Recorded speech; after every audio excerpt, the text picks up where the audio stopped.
Ladies and gentlemen, welcome to another episode of Shadowrunnin on Empty. Once again, tonight we have a full house. All of the crew is here for glorious topic discussions, including the esteemed Tyler, Captain Cozy, as always. How you doing this evening, my friend?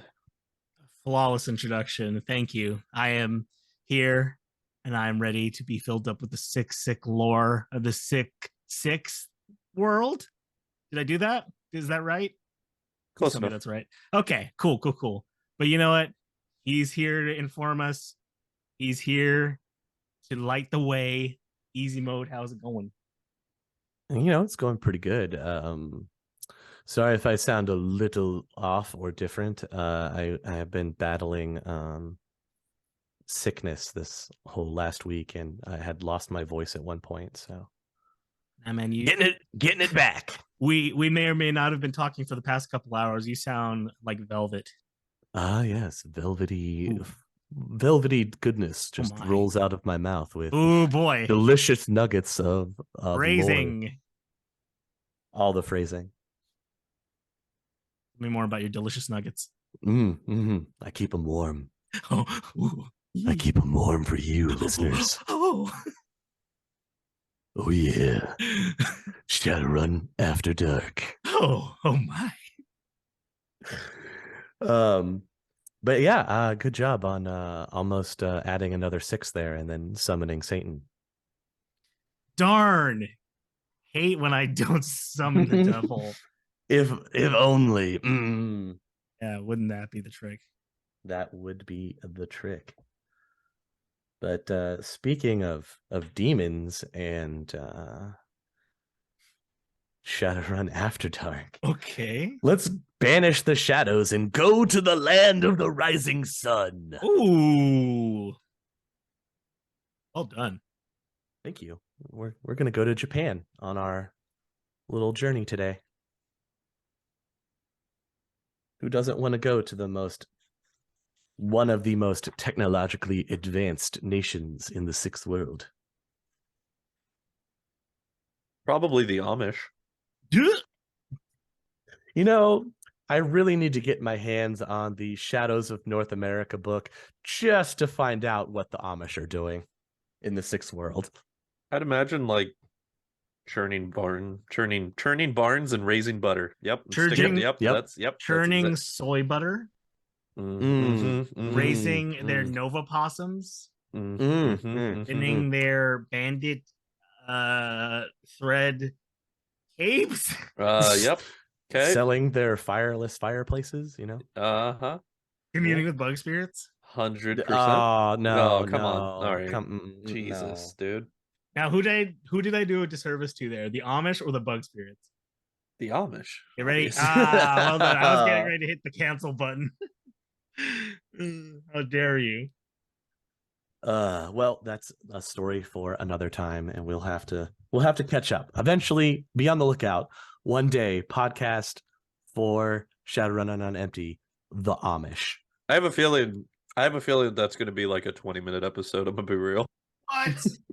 Super short episode. Okay. So much lore, so much information. What if it was a bunch of like niche subcultures in America, and it'd make for a really good like chill episode. Within the 6th world, the Amish continued to be the Amish. Okay, on to the next category. Wait, no, they're on awakened horse carriages now, huh? Is that cool? I mean, are you trying to say Amish magic? Yeah, I feel like the real question in that light would be, does magic go against Meta Knight philosophies? Because I feel like that would be the bigger question, because I have a feeling that the Meta Knights probably not down with magic. Call me crazy. You were so right when you said it's for a discussion for another episode. The Salem witch trials would have you believe. I mean, what? Oh my god! So connected. So, Japan. Right. That's yeah. Yes. Yeah. Japan. Across the Nippon planet there. So at one point, Japan was a large powerhouse, very imperialistic, trying to expand its territories. This is all real history that you can look up for yourself if you're so inclined. This has to deal with the World War II era. And of course, we know the fallout that happened from that. Japan completely lost its self-image, I guess, was the best way to put it, after World War II. They kind of lose their way. But in the sixth world, they're able to start to reestablish themselves. I thought you were going to say that the fallout from World War II was anime.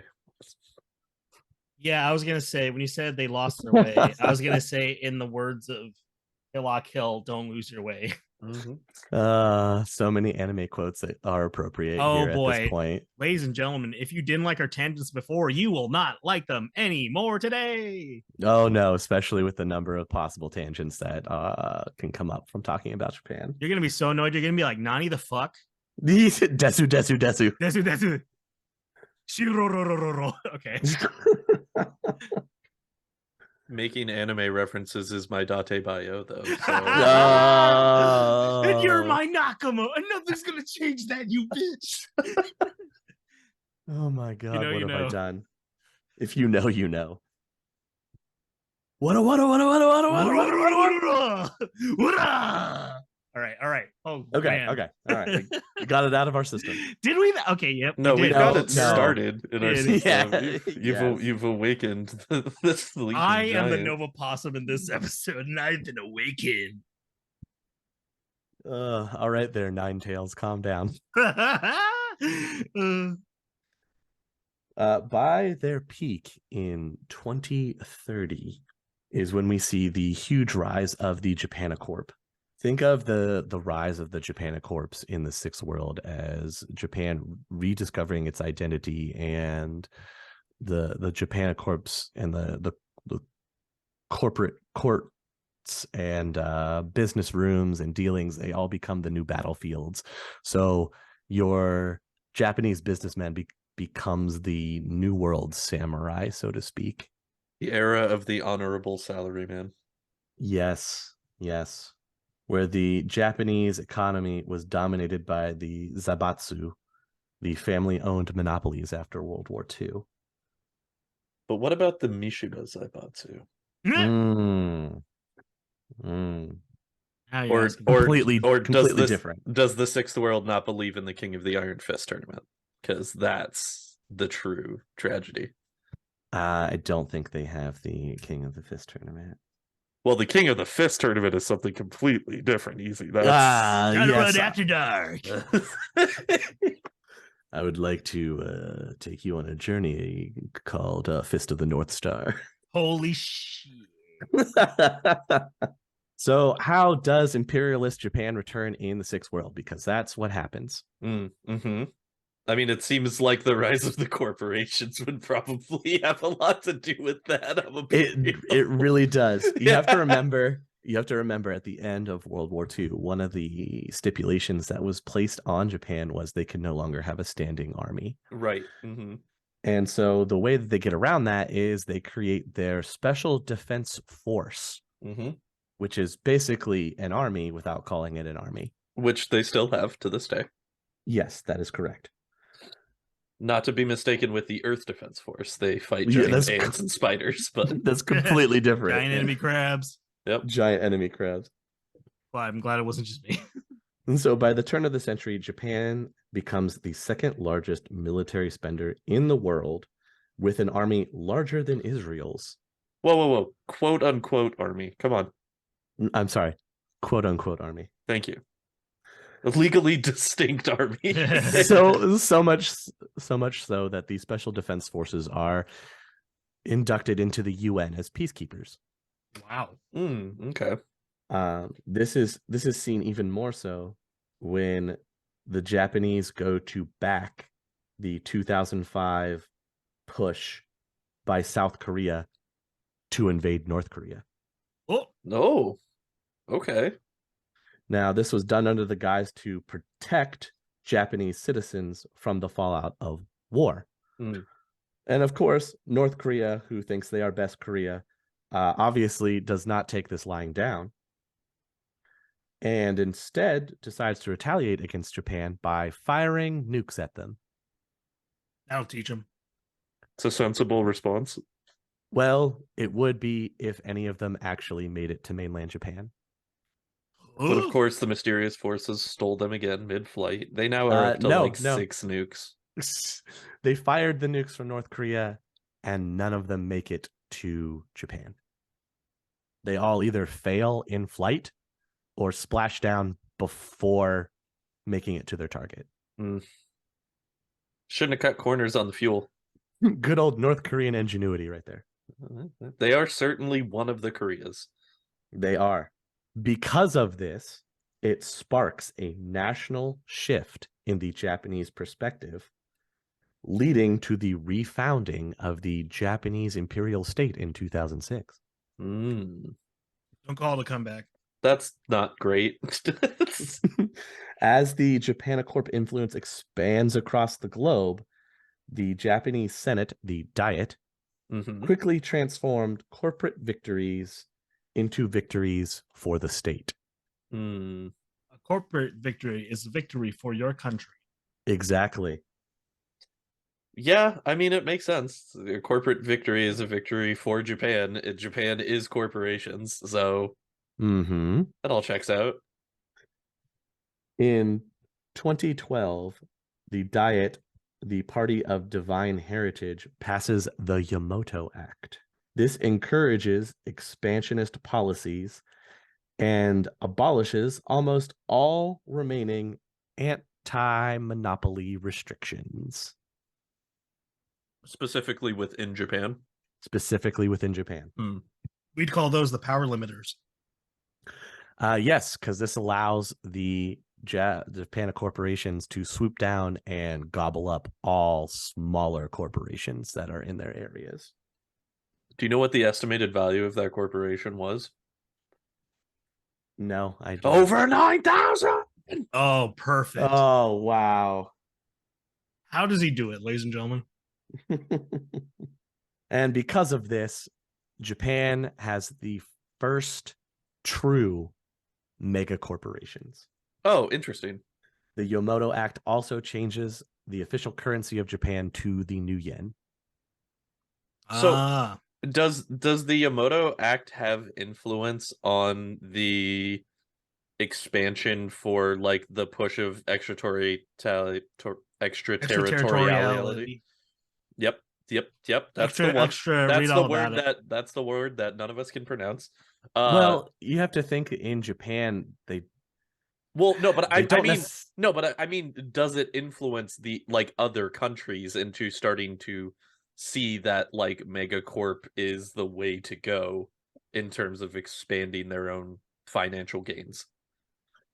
Oh, for sure.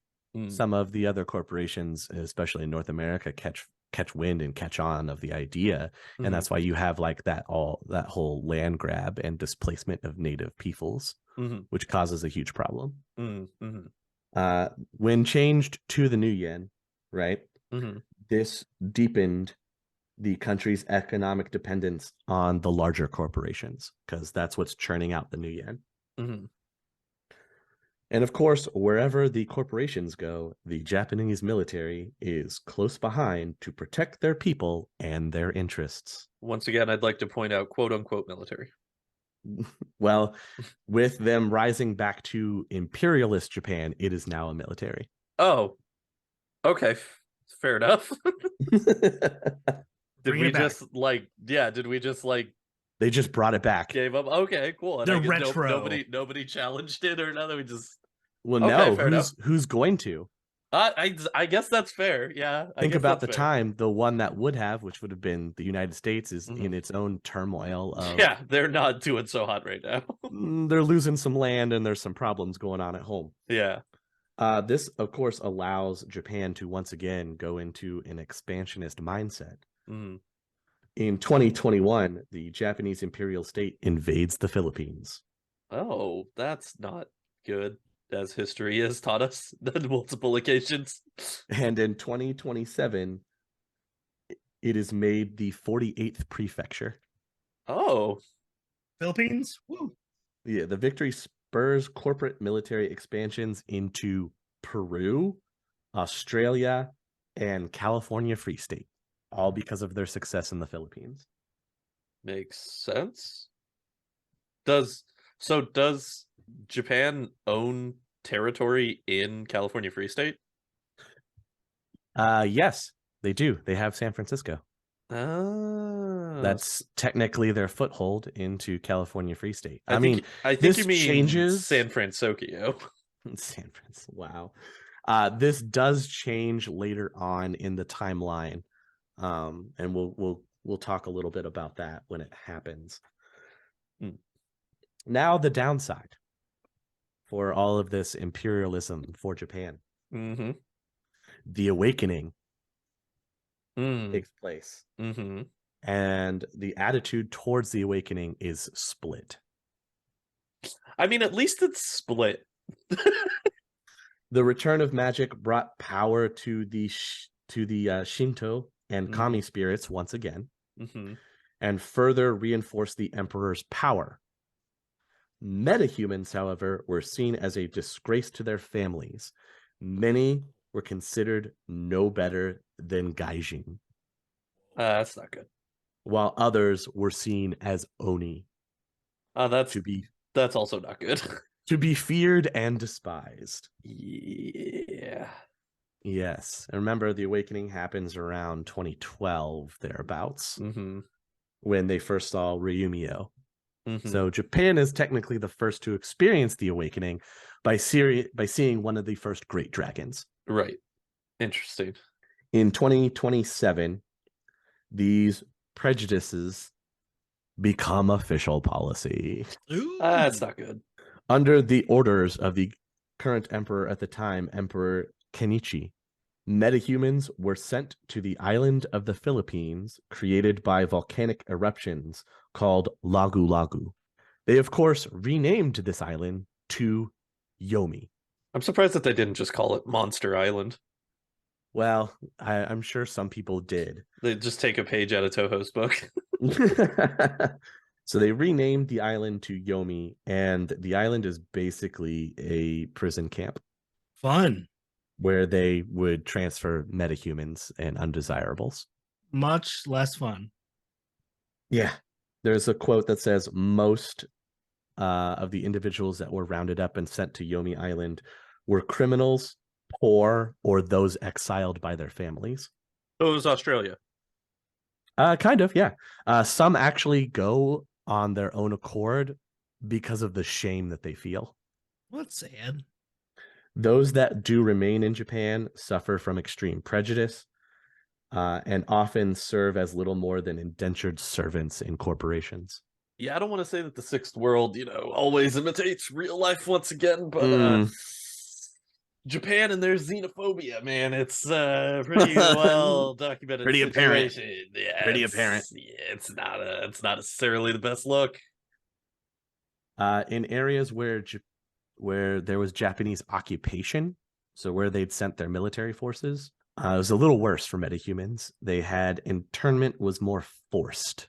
Military leaders saw it as the best option for undermining local resistance and cleaning up the occupied territory to make it more desirable. So they would just force the metahumans into internment camps in these occupied areas. You don't say. Who knew? In February of 2059, we see the first major blow that is struck against Japan's economic might. And this first blow is an orc named Yuri becomes the CEO of Yamatetsu Corporation. Yo. Yes, and this was very much frowned upon. Oh. And Yuri is experiencing so much pressure from the other Japanese corporations that he ups and moves Yamatetsu out of Japan. Wow. Yamatetsu gets moves their corporate headquarters to Vladivostok, Russia, all because of the prejudice that he receives. Man, Japan is, I thought the Coss had a rough look. And it does. It does, yeah. But But Japan, Japan, woo! to make it even worse, in that same year of 2059, in July, former Japanacorp Yamatetsu joins with the Chinese-based corp megacorp Wujing and a range of other Asian corporations to form the Pacific Prosperity Group. This was specifically brought together to challenge the Japanacorp interests in the Pacific area. Basically, overnight, the hemisphere that Japan had once unilaterally controlled becomes a corporate battleground. Now, does that mean like a series of like smear campaigns? Like, what is a or like a corporate battleground? You have an entire economic bloc now competing in the same area where you had held dominance. Oh, I see. The Japanese corporations had held complete economic dominance in the Pacific area. Then Yamatetsu leaves and it joins the Pacific Prosperity Group, the PPG, and that now competes with the rest of the Japanacorps in the Pacific Theater for resources, for basically shipping rights. There's a whole bunch of other trade routes, all these things. And it's the Pacific Theater. It's a major trading hub. Yeah. The third hit that hits the Japanacorp market is when Dunkelzahn's will shifts control of the Fuchi stock. Which is which stock? Fuchi was a mega corporation in Japan, and in Dunkelzahn's will, he gives away a large portion of Fuchi stock, and this causes a buying and selling frenzy that's called White Monday, which is the worst single day stock market drop for Japan in 70 years. Sheesh. By 2060, Fuchi is completely gone, just consumed by other corporations. Bummer. And the hits will just keep on coming as things don't get better in the next few years. In 2061, there is the cataclysm with the Ring of Fire. The Ring of Fire. All the volcanoes go off in the Ring of Fire in 2061. They all erupt. This causes tsunamis to go out from the Ring of Fire. And of course, Japan is not situated very well to be able to handle some of these. From the eruptions and the tsunamis and the earthquakes all across the islands, there is a confirmed loss of life of around 240,000 people. Ooh. However, that number does not include any of the hard hit corporate arcologies. They don't release their numbers. So assume at least another 100,000 on top of that. It becomes the single largest loss of life in the history of Japan, greater even than the 2 World War II bombings. Only thing that could one up Japan is Japan, I guess. I guess. The hardest hit from this horrible earthquake, tsunami, volcano eruptions is the island of Kyushu. Most of the devastation strikes Shimbara and the Nyaiko rivers, where lava, tidal waves, and earthquakes wiped out surrounding villages and small towns. The largest registered earthquake during this devastation was 7.2. It was enough to split streets and send buildings crashing to the earth. Not a great time.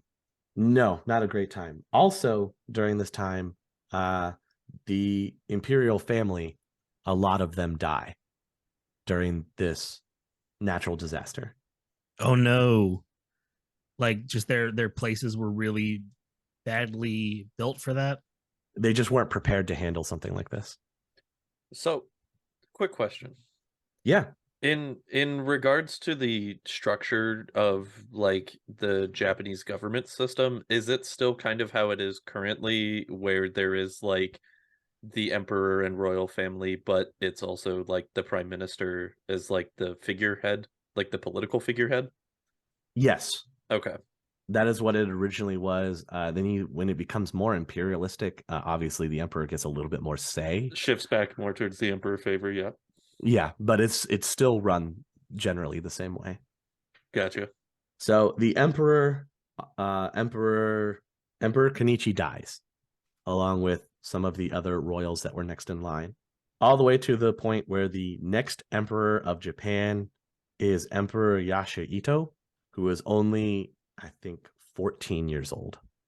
Oh, right, the boy Yeah, emperor. we've talked The about him boy before. emperor. Yeah, the boy Yes. emperor. Yeah. We mentioned him during the year of the comet, because that's when this happens. 2061, the year of the comet, is when the Ring of Fire erupts, and all this happens to Japan. Is it caused by the passing of the comet? Some people speculate that it is, yes. Okay. The emperor does have his sessio. Oh, quick question then. Yes. Is there any information about how Yomi was affected by the Ring of Fire erupting? Like, did they make it out? And thus it's kind of ironic that they sent all the people to Yomi and then Yomi manages to get out unscathed by chance? Surprising that you ask. Mm-hmm. From the information that I have gathered, Yomi Island was survived through this disaster relatively unscathed. Mm-hmm. And that is in large in part thanks to the great dragon that was protecting them. Yo, let's go Yomi Island. All right. Yeah.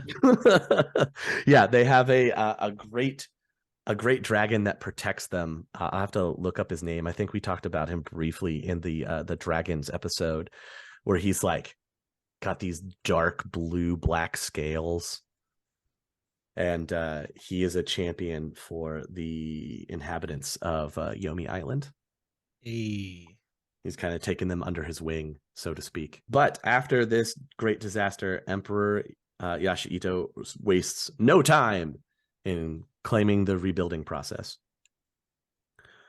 This starts by him recalling all of Japan's military forces from overseas in order to help with relief efforts.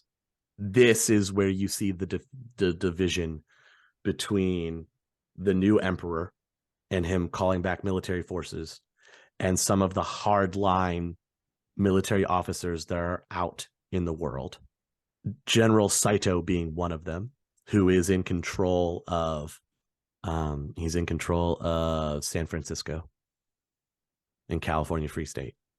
He denies the emperor's callback. Ooh. He does not remove his troops. This kind of puts him in place to be set up as this Pariah. well, not only pariah, but army without a home. Oh. Like they can't go back. They're despots. Yeah.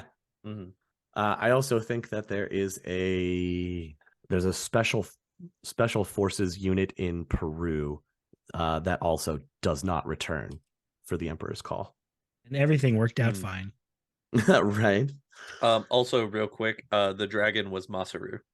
There we go.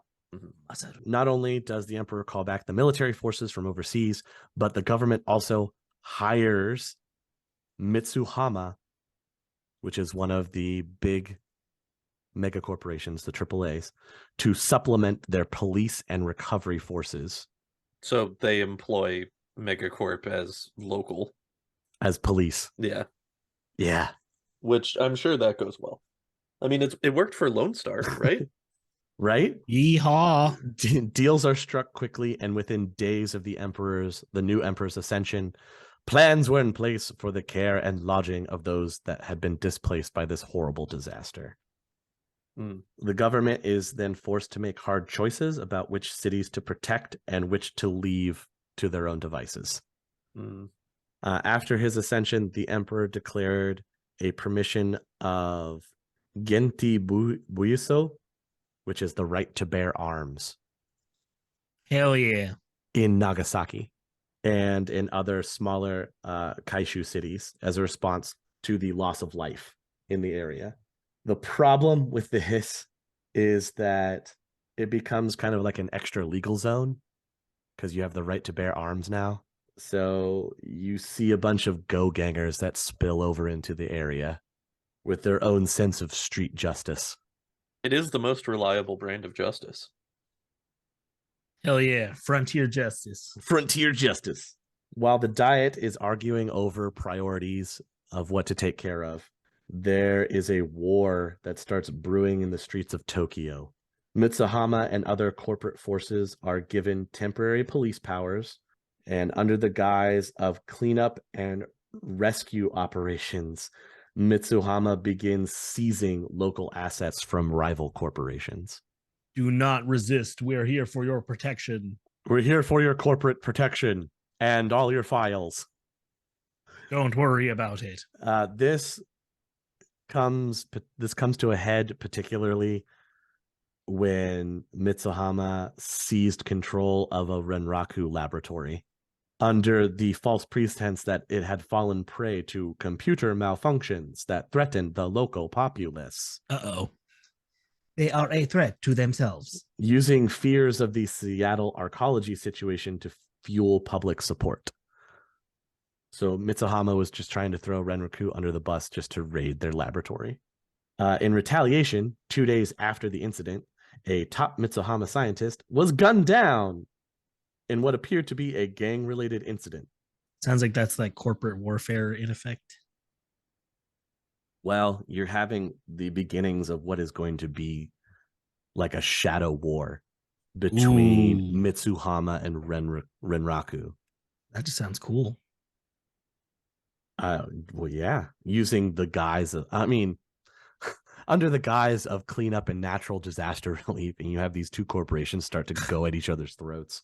They are the natural disasters. Yeah, they were on the brink of a corporate shadow war. Not long after this conflict begins between Mitsuhama and Renraku, representatives from the top Japanecorps meet in a special forum with the Emperor, Prime Minister, and top Shinto priests. Okay. Gotta keep the faith? Yes. Well, with the return of kami spirits and the awakened, Shinto priests are held in very high regard. They're like wizards. Yes. Yes. Sick. Okay. That's how my brain remembers things. So they're in a meeting basically that lasts 6 hours to hammer out details and agreements to stop this from spilling over and to get the mega corporations to play nice with each other. The Emperor also reveals his intentions to abolish parts of the Yamato Act. Really? Yes, specifically pertaining to metahuman discrimination and corporate domain. Because up to this point, no foreign mega corporations have been able to set foot in Japan and establish themselves. It's all been just the Japanecorp. So the Emperor's had enough of it. So he wants megacorps to get into Japan, or no? He does. He does. Okay. He doesn't want Japanecorps to be the only mega corporations in Japan. So he's repealing part of the Yamato Act that pertains to corporate domain, meaning that it can open up to foreign corporations. Of course, the Japanecorps are going to look unfavorably on this. But the rest of the populace does support his repeal of the metahuman discrimination. He's an ally. Yes, he is. Gotta appreciate a good leader. They're so hard to come by nowadays in the sixth world. Unless they're a dragon named Dunkelzon. So Mitsuhama, Shiawase, and Renraku had each approached the Diet with ideas on how to rebuild the cities that were destroyed during the disaster. And the Diet rewards each of the corporations with a significantly smaller contract than they asked for. And they give them none of the primary reconstruction contracts. This, in part, is because of the Shinto priests. The priesthood believed that the fall of Japan's cities had been inevitable due to the taint that hung over them from Japan's avarice business practices. Who's claiming this? The Shinto priests. Ooh, okay. And if the same corporations that tainted the largest city were allowed to rebuild them, then the balance would never be restored. Instead, the Shinto priesthood leads reconstruction efforts and recruits the services of the kami. Anyone in particular? Just all kami. Oh, I'll do it. Because you have to take into consideration in the Japan faith, like almost anything can be a kami. Yeah. And they're all separated by very small or minute details. Even the emperor is considered a kami. Really? Yes. So you don't have to be a mortal being to be a kami? No. Interesting. So the emperor is considered a kami, and after his repeal of the Yamato Act, his popularity skyrockets among the people to actually elevate him to a higher kami status than that of Ryumio, the great dragon. Kami Yelp, it's wild. 5 stars, emperor. Would recommend. Would Kami again. Would kami again. You know, I went to his restaurant and it's just fabulous. Kami out of 5.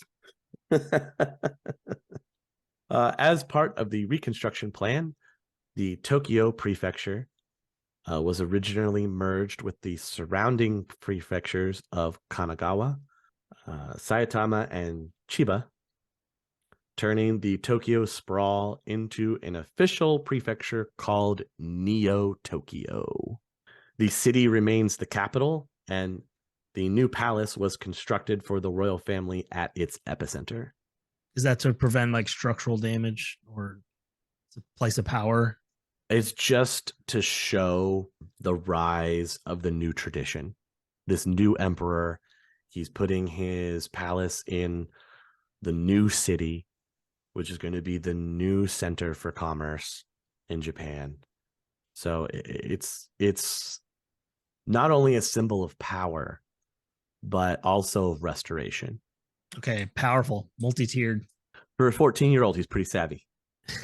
Yeah, he's doing a good job. He's doing a good job. I have to think that part of it is thanks to his mentor, the Sissio. Oh, okay. Steering him in the right direction. I was just gonna say because he's really hip with the kids. You know, he's like #Kami. You know, #Kami. I don't know. That could be the case. That could be. You know, he's really popular on Shadowrun TikTok. Well, this time of reconstruction happens to also be a great time for Shadowrunners. You have what is called the Iron Triangle. And this is part of what makes Japan so inviting to Shadowrunners is the multi-sided leadership system. Multi-level marketing? Multi-level marketing. The leadership of Japan is divided into 3 groups. You have the emperor and his advisors, the diet and the Japanicorps. And those are the 3. The emperor and his aides, the diet and the Japanicorps. So you have 3 different power structures to draw Shadowrunners into. Business continues to be booming.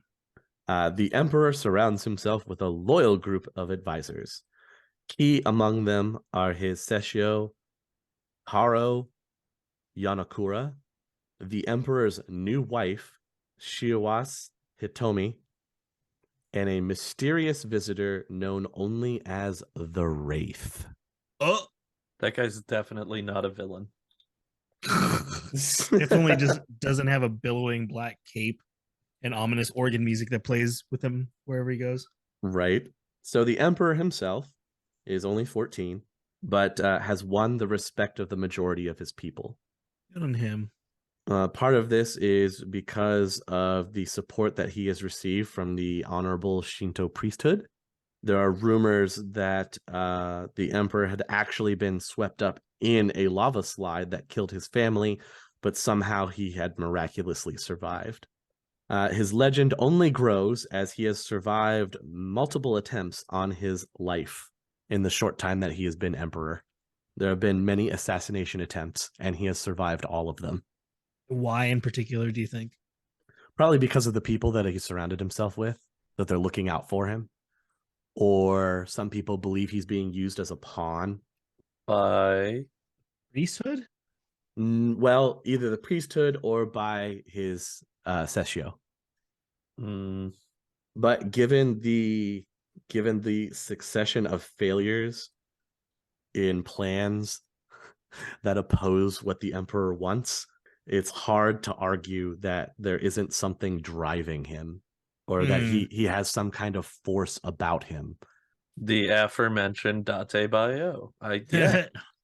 Those who have met the emperor in person can attest that he has a remarkable presence and intelligence about him. Some say it is unearthly or even divine. Chosen one. He is the chosen one. The next important person for the emperor's group is his Sessio, Taro Yanakura. When he was appointed as Sessio, Mitsuhama Corporation registered a formal protest. Because they were trying to get their own guy in instead, and they said no. Basically. Okay, yeah, that makes sense. Their protest is citing his inability to gain popular support. Mm. And that he just wouldn't be a good fit. Mm-hmm. So take our guy instead. That's definitely not a plant for Japanecorp interests. Mitsuhama believed that the regent was under the influence of Yamatetsu, and they didn't want to have a corporate agent so close to power. That wasn't theirs. Yeah.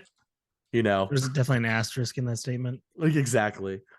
How do you know that he's not just a plant? Well, we know your guy is for sure. So. Yeah. The devil we don't is better than the devil we know in this situation. Contrary to what some believed, Sessio Yanakura has proven to be an honorable regent who has guided the emperor without any clear corporate bias. Good on A him. likely Good on him. story. He and the emperor share a passion for forward thinking. Mm-hmm. The emperor is focused on creating an us identity for Japan that is unified with his policy of change, obviously from the repeal of the Yamato Act. Yanakaru's mind puzzles over the intricacies of free trade and a national military that is spread too thin. So his Sessio is more focused on bringing the military back home to strengthen their power in Japan, and obviously create a safer environment for the emperor having the military back, not having to worry about the Japan mega corporations and their private armies. That's good. Aforementioned corporate warfare. Yeah, aforementioned corporate warfare between themselves. Now we turn to the emperor's young wife as his other power player in his group, Hitomi Shiawase. Oh, I'm sorry. The what now? Hitomi Shiawase. The 14-year-old's wife? Yes, this is the 14-year-old's wife. Okay, cool. All right, sweet. Just want to make sure we're on the same page on that one. Just making sure. Yeah, you are correct. The 14-year-old is married. The emperor is married. Right. Okay. Not long before his posting, Emperor Yasuhito wed Hitomi, ushering in a new royal family. The short service took place at the Jingu and was attended by corporate leaders and heads of state. Word. And was said to have a nice ceremony, but a mediocre spread. Mediocre spread. Could have sprung more for the rice cakes. I say. Oh, come on! It was right there, easy. I know. They could have sprung for the spring rolls. Come on! It's a freebie. Are spring rolls Japanese? Yes. Yes, they are. You know what? I'm glad that you can back me up on that. I will back you up on that. Hell yeah, man. I need to learn. One of the things about Hitomi is her association with the Vox Populi. What? That's a what? She has been quite active on the net since her early teen years and has gained quite a reputation as a talented decker. As all video games and media have taught me, the Vox Populi are always an organization set to overthrow the government. Go on, continue. As a voice of the people, government evil. It is rumored that while she was at MIT and M, oh sure, she was. Why not? She formed her own Matrix gang in an attempt to get her father's attention. Holy shit! I still think it would have been funnier if it would have been MIT and T, and it would have been a co-owned college by AT&T as a mega corporation in the sixth world. They had a missed opportunity there. I'm saying it's right there. This is why they need a corporate guy like you, like a what's the term I'm looking for? Marketing. Marketing, yes. So during the reception, Hitomi makes a big splash by jumping in the punch bowl. No, she invites Akane Ishino to perform for the guests. Oh yeah, and of course I know who that is, but just for the people at home. For the people at home, yes. Ishino is Ryumio's translator. The dragon's translator. Mm-hmm. That is a hell of a movie title, right? Also, what are they translating? Good question. Well, she speaks dragon, obviously. Okay, think of it as it's the dragon's spokesperson. Does that make more sense? She's the dragon's PR. Yes. Right. No, I get that, but like just like Nadia Devere was for Dunkelzahn. Mm-hmm. Yeah. She's the one that's out there going to meetings to represent the dragon because Ryumio doesn't want to go to meetings. I thought it was he's a fucking like, dragon. I thought it was like Ryumio shows up as like dragon, and she's like, yes, it means this. That's why I initially made the joke that she speaks dragon, but then that seemed to confuse you more, so we clarified for you. Thank you. My favorite part of jokes is when you explain them and how they work. Well, they're not funny unless you explain them. Yeah, it's like a frog, You have to make sure that people at home are keeping up, Wait, how is it like a frog? No, wait, we gotta go back. It's like a frog. You dissect it and you'll know how it works, but it'll be dead. Oh, okay. I see. Wow. You've never heard that one? No. I have not. No. I have someone told me that years ago, and it's just been in the core of my being. Wow. So of course, many believed that Hitomi would be a plant by her father, Tashida Shiawase, for the Shiawase Corporation to kind of bend the ear of the emperor. However, that plan horribly backfired, as she is very much a rebel against her father. I was going to say, if she was a member of a group known as the Vox Populi, she's probably not pro megacorp. I could be wrong. I could be totally wrong, but strikes me as probably not the person who's going to be a plant in the long run. She shows this even more by she argues that the corporation TransNeuroNet, not Vector Matrix Services, should be awarded the Neo Tokyo Matrix contracts. Vector Matrix Services are a subsidiary of Shiawase. And so Hitomi was just like, nah, I don't think so.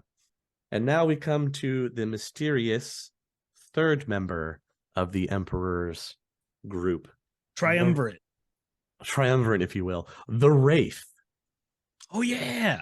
The one with the billowing dark cape. The Emperor Yoshiro's last advisor, the Wraith, may not exist at all. Huh? According to rumor, the entity appears only at night and generally in the privacy of the Emperor's quarters. Okay. Dubbed the Wraith by household staff, no one has ever met this entity, and precious few can claim to have glimpsed it. So the Wraith is a Sheetum. Ooh, or the Wraith could actually be a Wraith. That can't be it. Like that's too on the nose. A horror? No, yeah, Shadowrun is really known for its subtlety. Some believe that the Sessio introduced the Emperor to the mysterious ghost soon after he took the throne.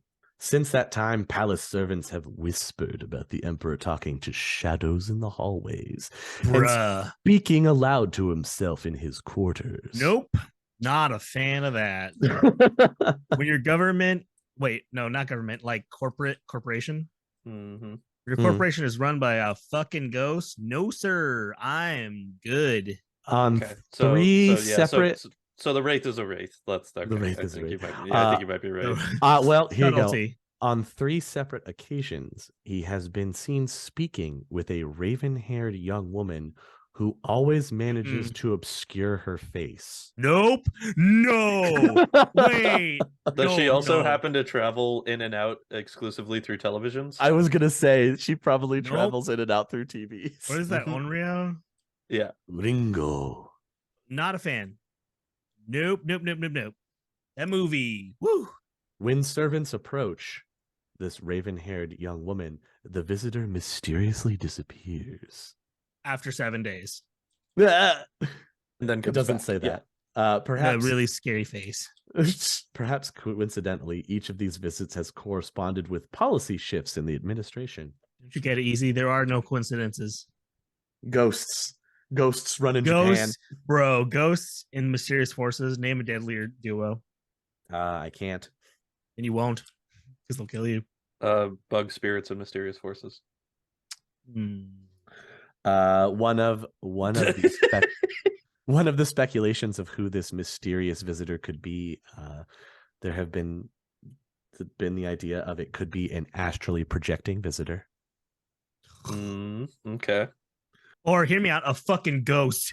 Well, yes, in that it could be the ghost of his dead mother. Guys got issues. Did he? Does he? Or is he just getting like some solid advice from beyond the grave? Like, I don't see what the problem is there. Like I've heard of like tiger parent, but not ghost tiger parents. There is another possibility. I don't understand why it has to. Hang on. No, hang on. Wait. I don't understand why if he has a ghost mom, why does it have to be a negative situation? Well, I'm just Maybe saying they're that a cool ghost parent. at a certain point, he's got to make his own decisions. And you know, for a 14-year-old emperor of Japan, he's done a pretty good job. And if that's off the back of a ghost mom, then more power to him. I don't understand what is this hate against ghosts, Tyler? Why do you hate ghosts, huh? What did ghosts ever do? Scary.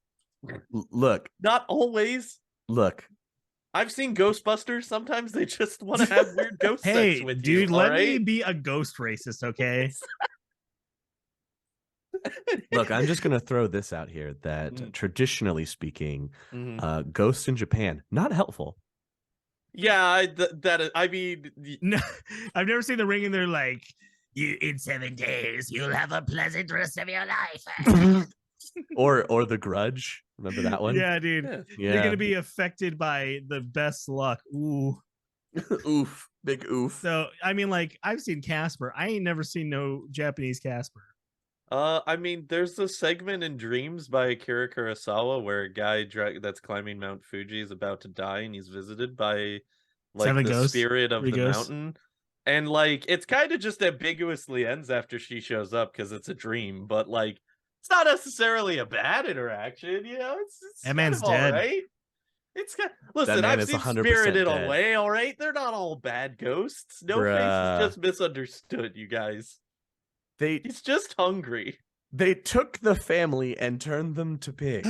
No, they did it to themselves because they ate food that they weren't supposed to. It's a life lesson, Matt. All I'm saying is that spirit world speaking, Japan, not a great reputation. Not the best. Yeah, no, it's very true. Usually, the pretty bad ghosts in Japan. That is fair. I will give you that one. We got on a really Thank you. spooky tangent here. Well, there's one other possibility of who this mysterious because visitor you were could be. being a ghost racist, Tyler, and I wasn't gonna have it. Ain't no ghost You know, racism get on back this to me podcast. when you're investing. Let me know when you're investing in a ghoul or ghost planet as opposed to your ghoul planet or whatever you're doing. Hey, that's next on the docket. All right. Do you mean ghouls lives matter and then ghost lives matter? Here's the good thing. We have the same acronym for both, buddy. So Free real estate. do you mean Ghosts of Mars? Is that what you're trying to say? I'm saying a lot. I'm not making it exclusive to one planet, but I'm not saying that. No, nobody's saying that. No one's saying Ghosts of Mars. Okay. Especially I'm just not making John sure. Carpenter. None of us are saying Ghosts. Not in a positive breath. No, never in a positive breath. All right, so here is the one other possibility of who this mysterious wraith could be. Mm. It could actually be a free spirit, and that free spirit could be a representative from a certain corporation that moved to Russia. Former Japanicorp Yamatetsu Question. has a free spirit on their board of directors known as Buttercup. Okay, I'm back in. So it could be Buttercup that's coming to speak to the Emperor. And I mean, think about it. Policy shifts happen not long after he has these conversations. What is one of the big policy shifts? The repeal of the Yamato Act, which would just so happen to benefit the corporation of Yamatetsu, who opens their doors to meta-humanity. So it's all connected. I'm just saying. Yamatetsu is one of the good ones that we like, right? Well, they're the ones that eventually become EvoCorp. Then yeah. Yeah, so they are one of the good ones that we like. That are open to meta-humanity. Yeah, I mean, they've got Buttercup, who sits on their board of directors, who happens to be a huge fan of manga. I'm pretty sure Buttercup levitates in their board of directors. Let's be fair. Oh, okay. I don't know if a free spirit can sit. Let's not mince words of. They definitely won't stand for it. Sit. He won't. They won't stand for it. That's terrible. Anyway, so there's the possibilities. Okay.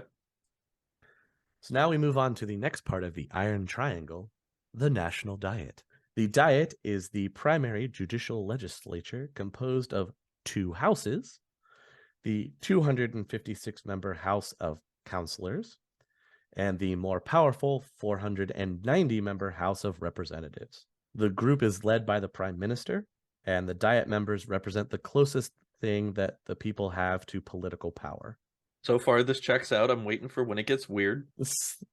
Through recent changes to the laws have allowed metahumans to serve on the Diet. Again, thanks to the Emperor. Mm-hmm.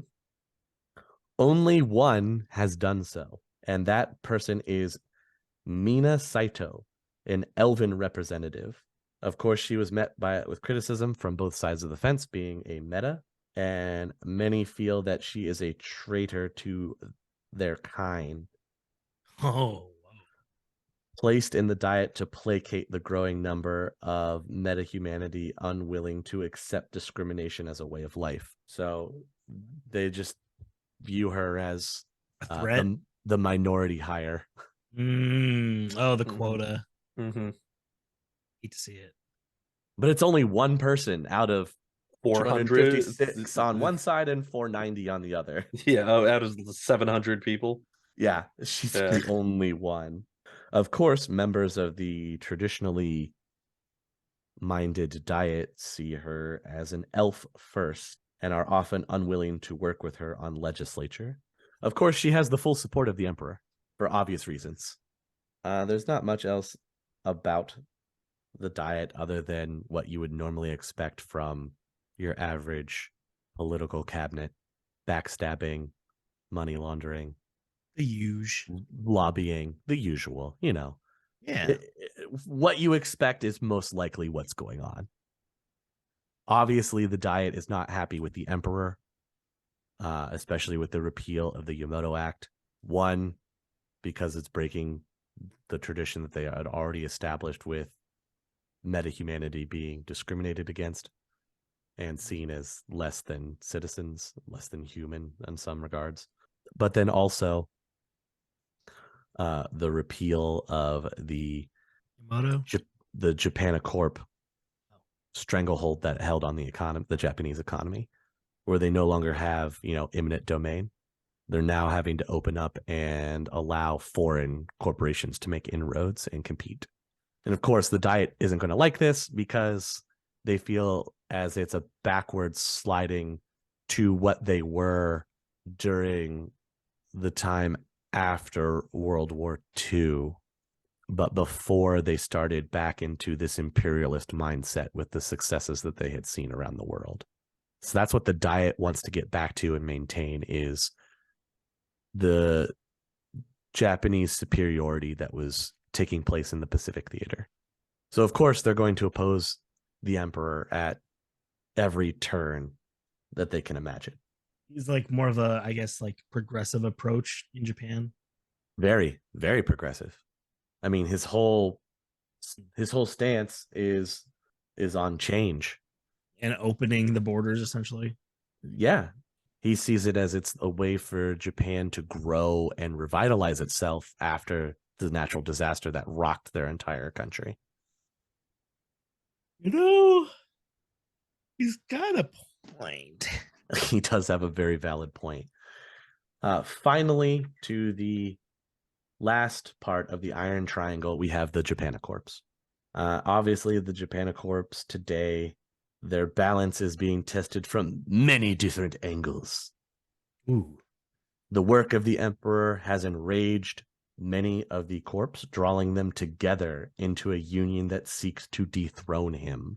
Shit. Where do you think a lot of those attempts on his life came from? However, despite the common enemy that they share in the Emperor, they do make enemies of each other. Look what Mitsuhama did to Renraku, and they continue to do to each other. Mitsuhama and Renraku have like a blood feud going. Corporate blood feud, no less. Corporate blood feud. And of course, they also have to try to play nice eventually with each other to oppose things that the Emperor is doing, but not only that, but also oppose the Pacific Prosperity Group that cropped up and the rest of the pressure that they're feeling from around the globe with now their borders opening up for other corporations to make inroads. There's a lot of like moving pieces in Japan, I've noticed. There are like, a lot of moving pieces in Japan. Yeah, and they're not like immediately apparent. Well, you also have to take into consideration that a lot of what goes down in Japan does not happen publicly. A lot of this takes place in the shadows. Yeah. That's why the shadow community is very prosperous. After the Japanicorps, there are two other entities that kind of are powers in their own right. One of them being the great dragon Ryumio. And while Ryumio denounced the Emperor's involvement in corporate policy, saying you shouldn't tangle with these guys, don't involve yourself with them, it's going to end up being bad for you, he stays out of it. Ryumio is more concerned with what's going on with the Pacific Prosperity Group, namely one thorn in his side, which is the Red Dragon Triad. And the Red Dragon Triad, the Triads have been trying to make inroads into Japan for years. And thanks to this natural disaster in 2061, they're finally able to kind of sink their claws in and going up to smaller villages and towns and offering them monetary assistance to get themselves back on their feet. And then obviously these places aren't able to pay back the debt. And so they become controlled by the Triad. And the biggest Triad that's operating in the area is the Red Dragon Triad, who happens to be backed by the Great Red Dragon Lung. So how do Lung and Ryumio feel about each other? Ryumio and Lung do not have a positive relationship. They are currently competing against each other to gather and establish power in the Pacific Theater. Right now, it's kind of at an even balance between the two, but with the Red Dragon Triad making inroads into Japan, Ryumio is taking it far more seriously now. Yeah, that checks out. And what makes this even worse is the Triads are going to make big inroads into Japan because there's a vacancy at the top of the Watada Rengo, which is the biggest Yakuza family. They haven't replaced the head of the family yet. And so there's a little bit of infighting and squabbling as to who's going to take over. And so because of this has allowed the Triads to gain more footing in Japan than Ryumio would have liked. And then finally, one of the other powers is the Shinto priests and the Kami. The Kami spirits that have been summoned by the Shinto priests are taking an active role in the reconstruction efforts going on across Japan, and has often been referred to as the land of 8 million Kami. Ooh, I believe it. Of course, that can be an understatement, but every kami, the Shinto are reaching out to as many kami as they can for the reconstruction effort. They're looking to the kami for reconstruction. Yeah, to aid in reconstruction, rebuilding the land and the surrounding area. Who better than the natural spirits that live there? That tracks. Makes sense, right? No, it makes perfect sense. I won't talk about the Yakuza very much because we already did that in depth. Obviously, when we talked about them last time, it was centered a little bit more in like the Seattle, UCOS area. But obviously, the Yakuza has a very established tradition in Japan. Word. Mm-hmm. To say the least. An institution. Yeah, they are an institution. There's also the ninja societies. There are 3 major ninja groups or ninja societies in Japan. There's the original, the Koga, who bring the art of ninjutsu from the Koga Mountains. They are the OG ninjas. And obviously they're seeing a resurgence after the awakening. You also have the other ninja society that we did mention when we talked about the Yakuza last time, the Onido, who are basically metahuman ninjas. Oh, okay. So you get ninjas and you get ninja plus. Yeah, they have established themselves as the Onido, which means the Goblin Way. Oh, And what? many of them are recruited from Yomi Island. And a lot of them have taken on the aspect of wearing the traditional Oni or demon masks as well. So many of my nerdy. Interesting fun fact: the Japanicorp corporations tend to employ the Onido much more than any other ninja group. No, really. Who knew, right? Who knew? Seems pretty legit to me. Wow. So they're like ninjas. They're metahuman ninjas, right? Yes. And they are purposefully wearing something that's identifiable because that's how scary they are, I'm guessing. Yeah. They're going for the fear aspect from the ninjutsu training. It sounds pretty effective. Shit. And then finally, the last school is you have the Yagyu. Yagyu? Yeah, the Yagyu. The Yagyu school is famous for training the fiercest swordsmen in the Western world. Oh, in modern day? Yes. One of their noted assassins is referred to as the Green Ripper. He hates money. Over the past few years, the Yagyu has gained a reputation for accepting Western adepts who wish to learn the finer points of swordsmanship. Oh. I thought this was progressive. I thought this was really cool. Among the many trials the swordsman must face is the test of steel. Each swordsman crafts a personal blade upon achieving the rank of Genin. From that moment, it is said a piece of each swordsman's soul becomes part of what they have created. If the swordsman cannot create a blade that withstands a blow from the blade of their Jonin, they are not considered worthy.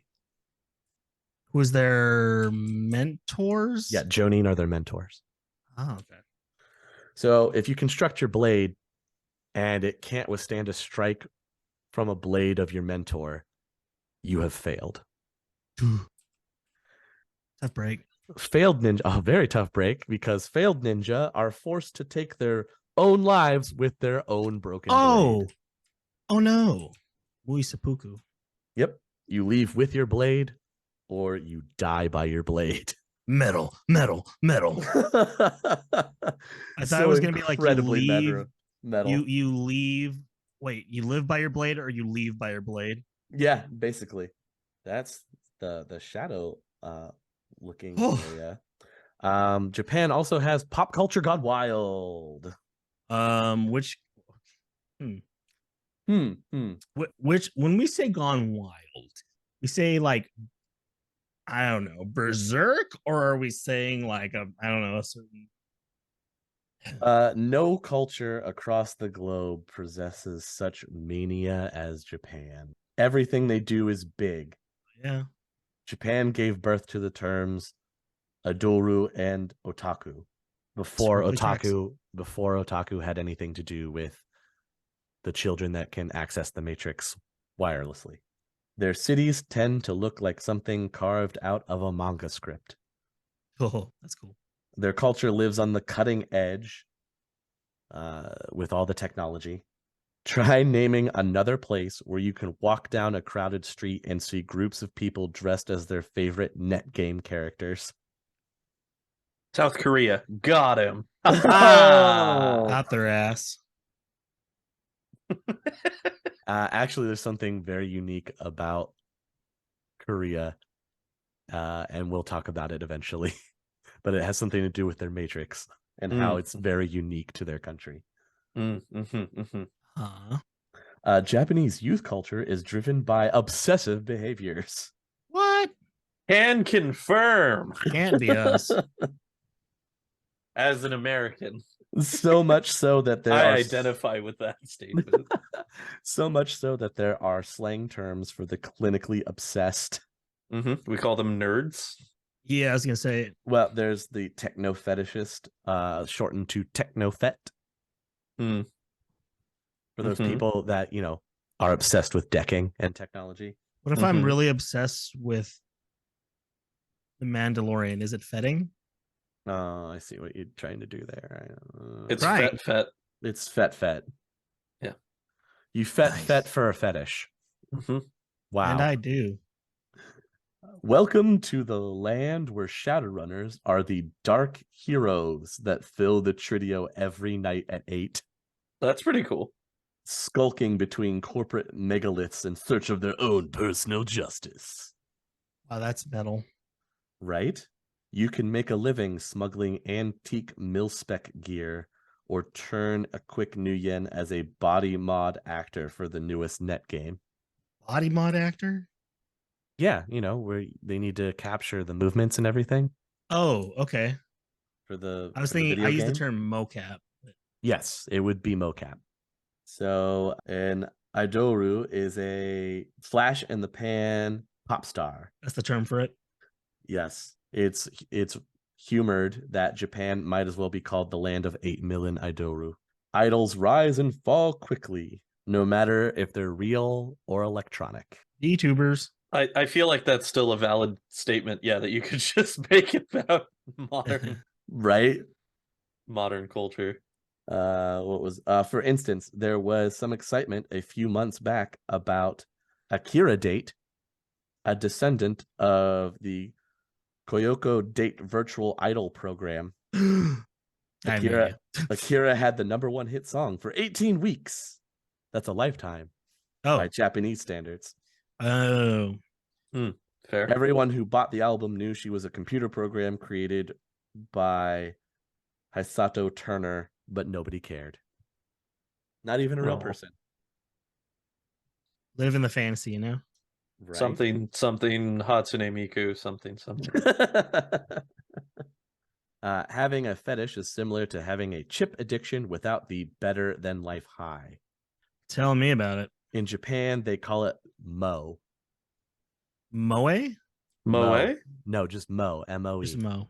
Yeah, that's Moe. That's Moe. Okay, well, I'm not you nerd. Nani, dude. Wow. Somebody's never played No More Heroes and it shows. Someone's being a real baka right now. Oh, a real sussy real baka. Sussy baka. Real sussy baka. You know, on the pod. okay, another quick tangent. For the longest time when I first heard that phrase. Quick tangents. Okay, great. Okay, cool. I feel I'm legally obligated to mention that before I go outright lie. Anyway, so what was the thing? What was the term? Moe. Or were you talking about Sussy Baka? Sussy Baka. For the first couple months after I heard that phrase, Sussy Baka, I thought it was Saucy Baka, and I'm like, oh, that means that they're saucy, they're hot.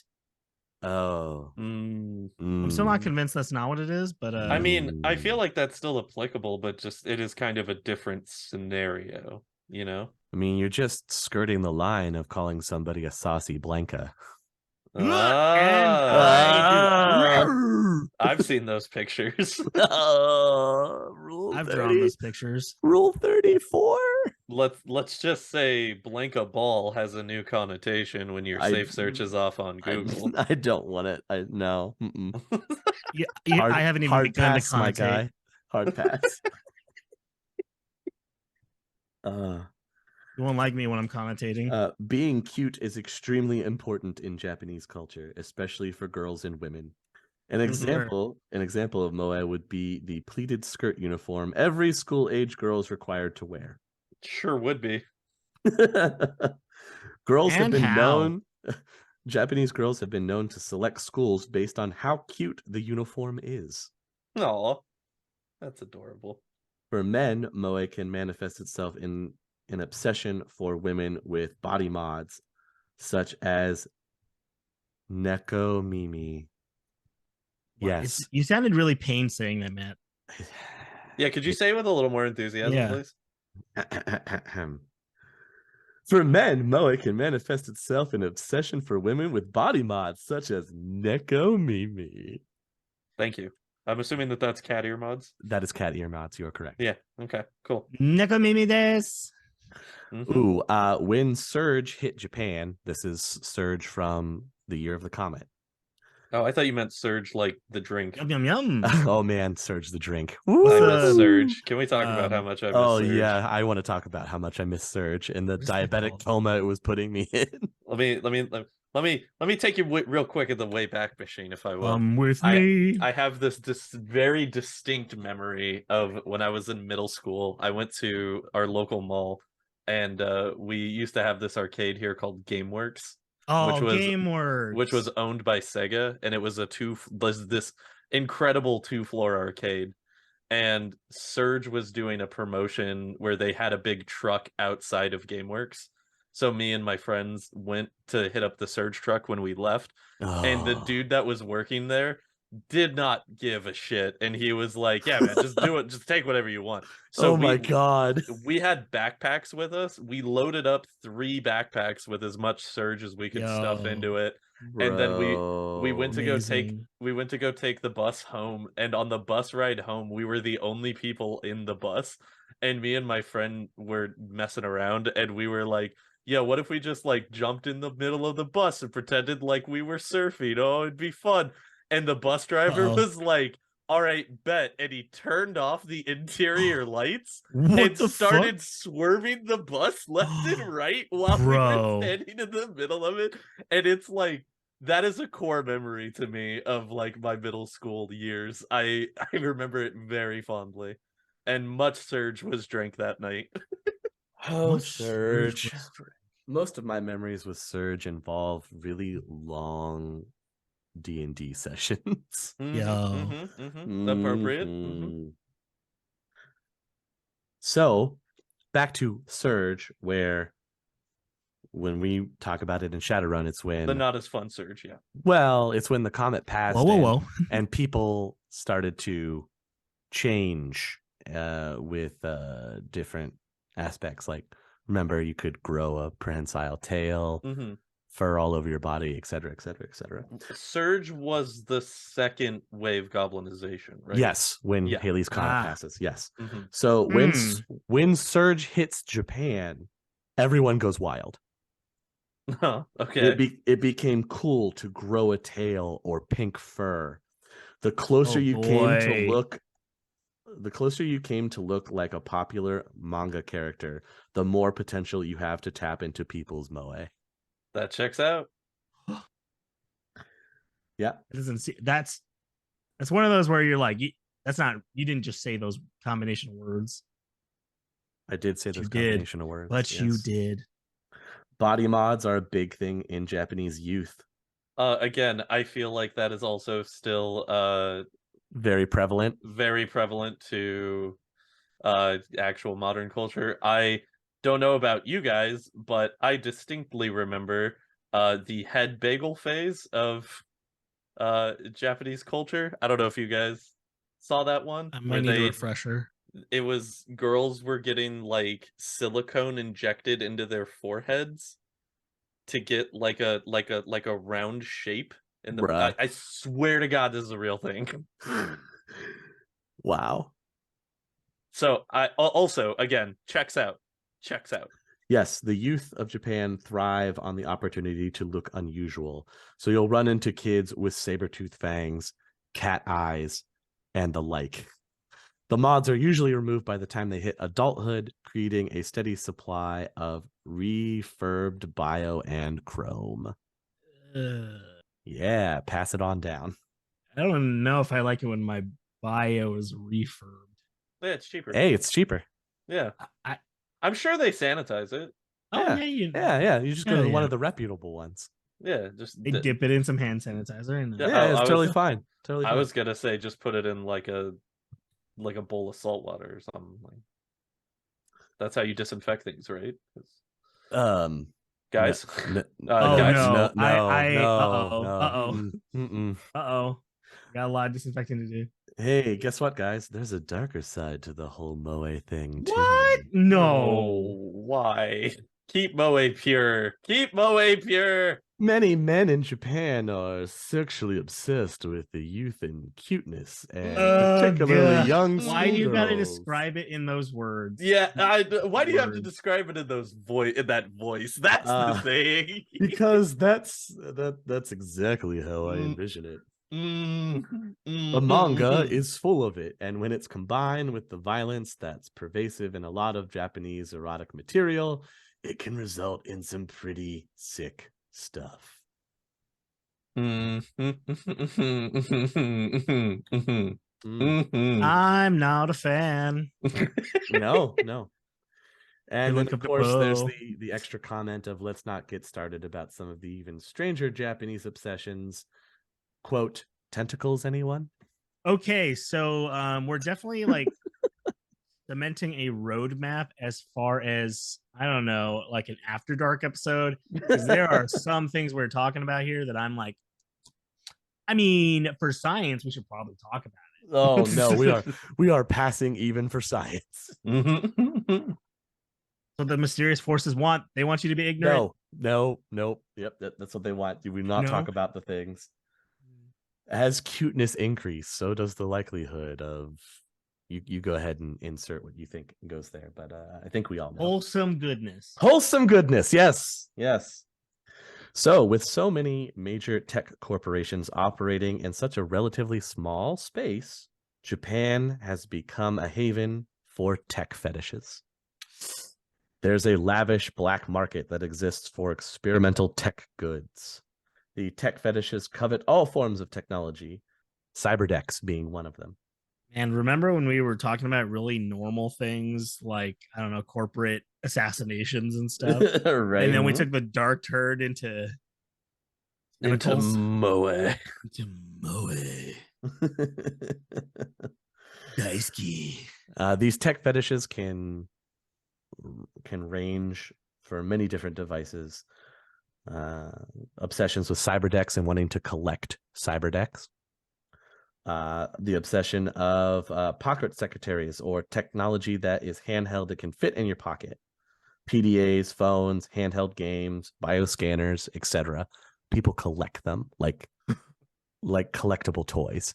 Yeah, that also is the thing that exists. Like secondhand, like I actually know a couple of people that collect like cell phones, like old cell phones or like import Japanese cell phones and stuff. Look, I have seen somebody take a bunch of old Nokia cell phones and create Thor's hammer with them, so that is pretty dope. And it's strong enough too. Yeah, it's indestructible. Yeah, they are an indestructible material. So then with Japanese pop culture, you also have the ota, groups born out of anime-obsessed youth. Some stick to their love of anime, others grow from that focus on the subjects of the vids they watch. This includes the robot-obsessed mecha ota, That's us. We're out That is there. that is definitely us. Mm-hmm. There's the ones that obsess over the regular Japanese anime characters and dress up as them on a regular basis. The Mm-hmm. the Anya Ota will profess absolute knowledge of the anime genre. Mm-hmm. Mm-hmm. I'm getting there. Mm-hmm. Mm-hmm. Then you have Mila Ota. War never goes out of style, especially here where their military is constantly on the offensive somewhere around the world. Warmongering paved the way for the Mila Ota, fans obsessed with military history and gear. So Mm-hmm. anybody that wants military paraphernalia, there you Oh, go. all I can think of is the dude with the glasses from High School of the Dead. Jeez. That's what he was. He was a military guy. There's also a reason that Japan is at the forefront of Matrix technology. It is a plugged-in culture. 9 out of 10 kids have their first data jack implanted by the age of 11. Gotta start them early, you know. Gotta Gotta teach them start them young. soon. Exactly. Students are as likely to do group projects with a net buddy in Bangladesh as they are to work with the student sitting next to them. Oh, that's cute. When class is over, many of them stay in the Matrix, reporting to netgame LTGs to do battle with an equally obsessed number of Korean youth in Matrix simulation. The net Internet's games, bringing people together. yes, the net games range from racing to sports to all-out war games. All I'm saying is, can you imagine fighting games in the Matrix? Stop. Oh man, like I don't Mortal already do Kombat, that. Street Fighter, and it's plugged directly into your brain. Bro, if I Ooh. could feel the rush of doing Alex's super from Street Fighter 5, you can't escape. Oh my god. All the I would just want to do Street Fighter finishing. Dudley's machine gun punch. Oh dude. Or the freaking Dempsey roll, the Uh-huh. Rolling Thunder. Oh my god. I've been thinking of the Rolling Thunder a suspicious amount of times this week. Yeah, yeah, Yeah. yeah. Wow. Let us not forget one of the great ones. Akuma's Thousand Fists of Death, Oh. where the screen just turns black and you just ah! And then on my back is turned. There's a red sign on it. Oh. Yes, yes. Okay, hold on. We could cut this out if this is super off the topic. What are your guys' favorite supers in Street Fighter or ultras, whichever? It's hard to say. I've always been a really big fan of the I can never remember the name of it, but Who's uh is it? Geef's double German into the throw up pile driver. Um, Mm, I can't the remember what that Atomic one's called. Buster? Yeah, the Atomic Buster. isn't it? It's Super like Ultimate Atomic It's Buster. yeah, Yeah. it's Ultimate Atomic Buster. Ultimate Atomic Buster. Yeah, yeah, yeah. Ultimate Atomic Atomic Buster. I might also have a bias of that being my favorite because I've seen Kenny Omega do that on a wrestling doll in real life, and Dude, guess what? it's It looks impressive. amazing. It is It's impressive. incredibly impressive to see somebody do that in real life. Man, That's like awesome. I've seen people who have wrestled invisible people or wrestled themselves or wrestled dolls, and it is like, and you want to know true showmanship? Watch a wrestler wrestle an inanimate object. Let me tell you. Okay, Easy, do you have one? I do have one. Hit me. I have always been a fan of M. Bison's Scissor Kick Nightmare. Oh yeah, is this the one from 4? I think so. Wait, is that Yeah. 4? He just The one makes where he like does the scissor kick, and then he does Yeah. like the psycho thing, and then he's above you, and then he lands with his feet. yes, Yes. Scissor Yeah. Kick Nightmare. Yes. Okay. I've also always been a big fan of the Shinshiryu from 5 specifically, where it does like the 3 camera cut on the impact and into it the uppercut. yeah focuses all in onto his fist, and it's like Yeah. no, you can, and then It's Yeah. very good. I last just hit gotta is just like art, like the art form that is creating Street Fighter supers, like does not get enough credit. mhm. Like I'm just thinking of Goken from Street From Fighter 4. 4. His the way that that character moves, but also just his like Shin Shoryuken being like unique is really cool. My favorite, and it has not, and part of it's because it hasn't changed much from its original iteration, is Hugo's Mhm. He just I spy dry. Mm. Like for me, I'm just like I mean I'm also biased because Hugo's my favorite Street Fighter character, but Mhm. like something about the ridiculousness of that is like amazing. So I remember that we were talking about me playing like a physical adept who was a wrestler. Mhm. Are we gonna not? Because this is making me want to like really go hard. Also, honorable mention because it literally was earlier today. Yes. Whatever Cammy's new Bro. finisher is in 6. Oh Do you know- yes, it do looks you know- so Fire, sick. dude. No, I did- not the Street Fighter 2 anime reference. Okay, okay. The other that one is One- amazing. I dude. literally screamed when I saw her do the actual Oh my like God. the handstand twist into the double knee backbreaker. I literally screamed. The But the like double arrow into like the kick across the neck finisher that she execute showed. like they Dude, amped up the so badassness good. of Cammy that I never expected. Like Oh, if you really so think about it, the good. way that she does the spiral arrows head has like the red aftermath is like really reminiscent of a bullet. Mhm. So it's really leaning into her just being a killer, which I think is like okay. I never thought I'd think Cammy was cool, but damn. And also, dude, Cammy's the best. How dare you? also the fan service. Oh yeah, well, for sure. But yeah, For everything that sure. they showed off for Cammy and for 6, I'm just like, oh well, I get some Cammy made again, guys.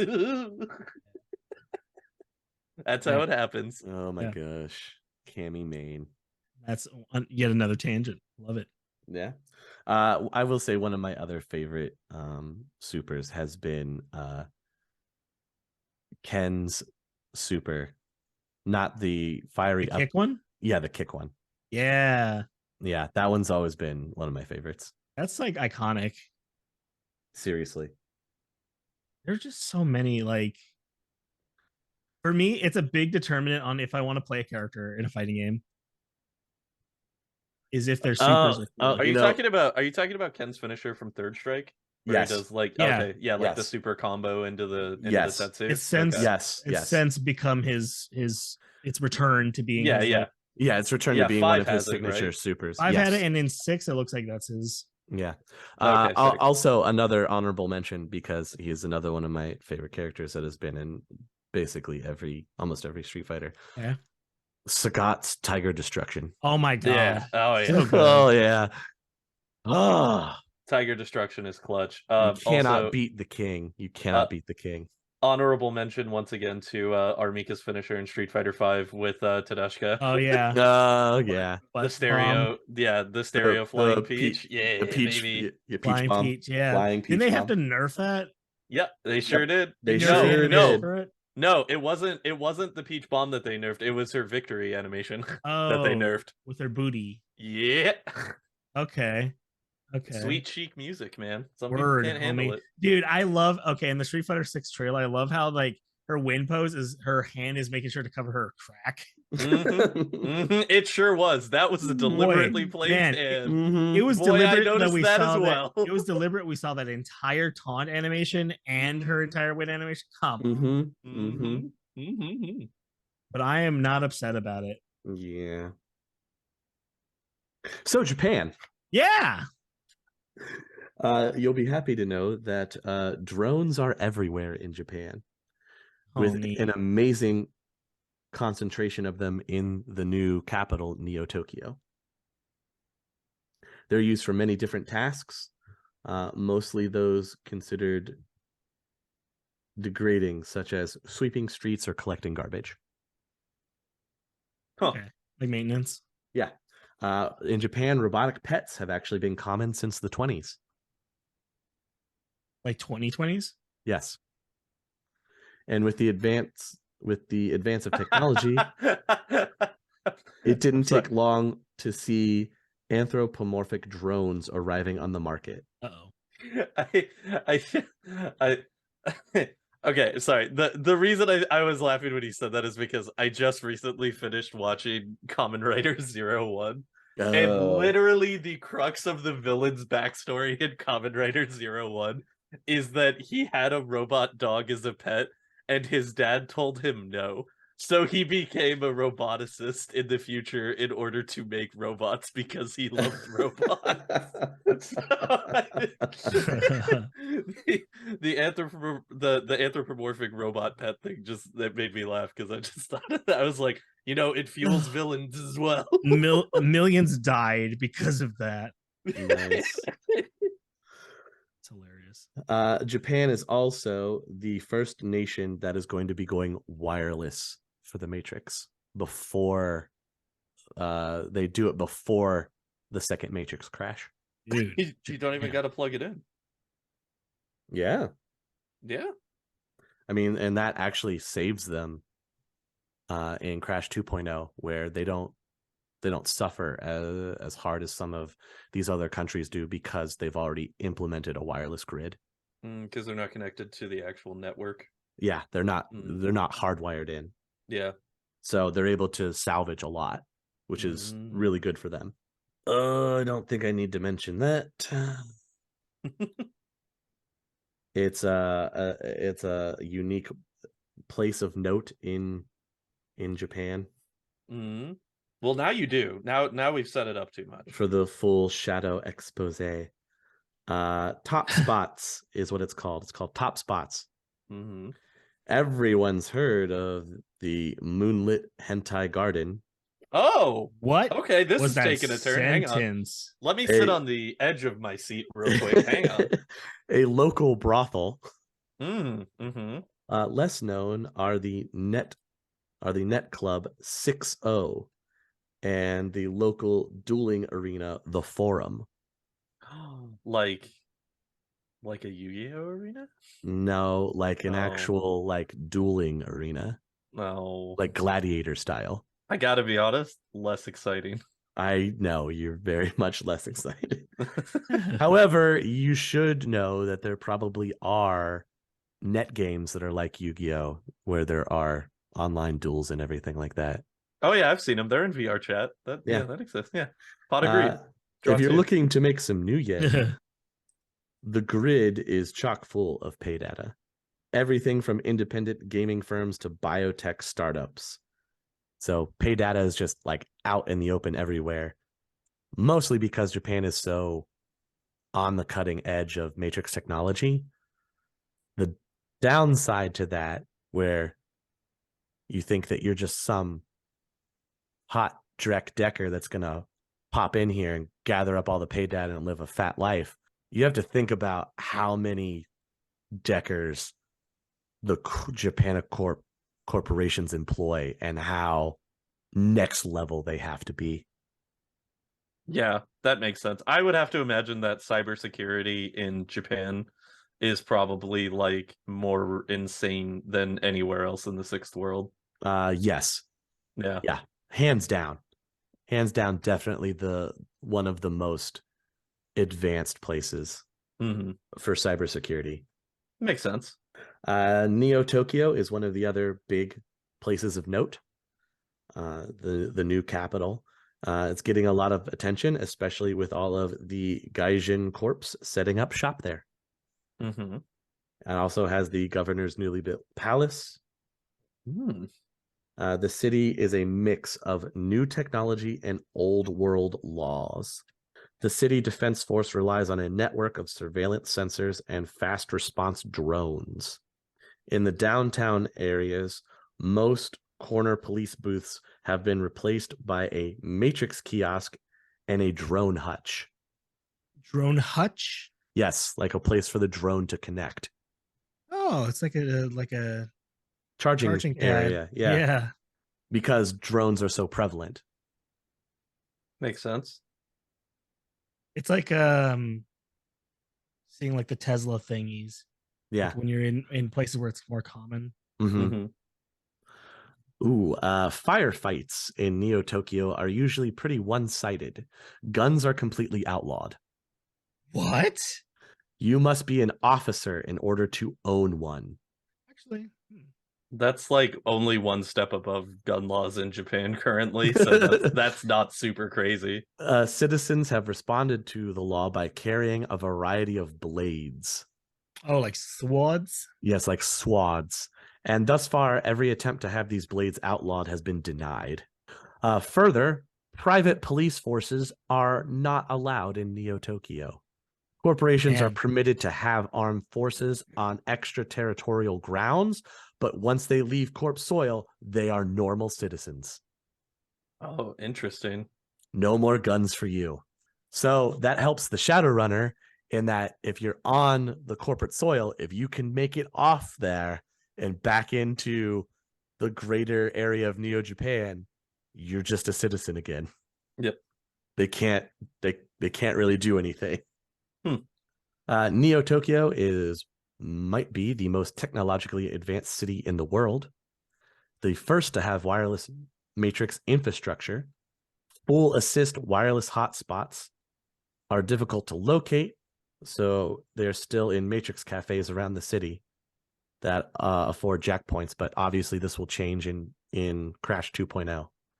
In addition to a future wireless matrix, the city offers matrix overlay in the more tourist-friendly central core, as well as other highly touristed areas.